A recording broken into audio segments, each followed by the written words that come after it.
Bonjour Elimata. Bonjour. Vous êtes professeur associé à HEC Paris, directeur académique du programme exécutif MCS, Management Général. Alors, l'un des buts de cette formation, c'est d'élargir le champ de compétences des managers au-delà de leur spécialisation d'origine. La première question que j'ai envie de vous poser, c'est qu'est-ce qu'il faut en déduire? Que spécialisation est nécessairement synonyme de limitation?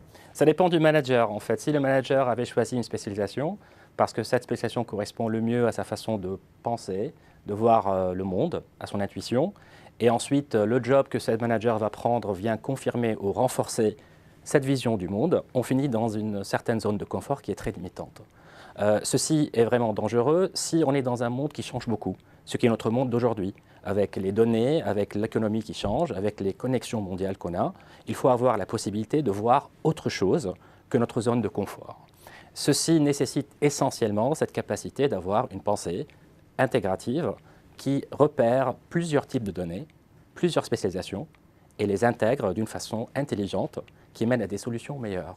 Alors justement, comment est-ce qu'on peut faire pour développer cette pensée intégrative? Cette pensée intégrative vient essentiellement de notre volonté et de notre capacité à contraster plusieurs visions du monde, celles qu'on a et celles qu'on aimerait acquérir.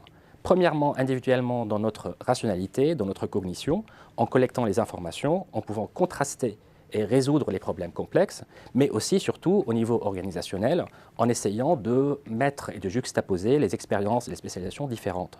Cette pensée intégrative est individuelle au début, mais aussi elle est facilitée et renforcée par l'organisation.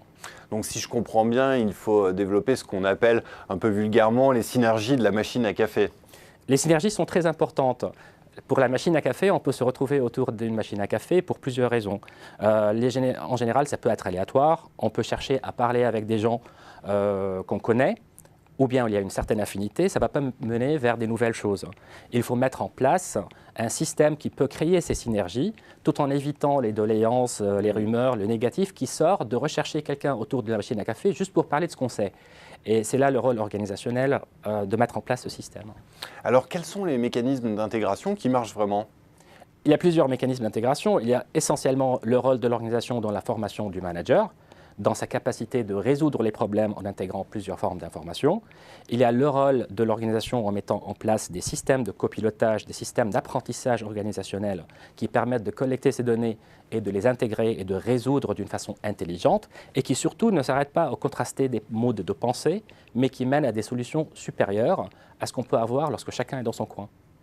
Eh bien, merci beaucoup Elimata. On retiendra qu'il faut dépasser donc ces synergies de la machine à café. Merci encore. Grand merci. Au revoir.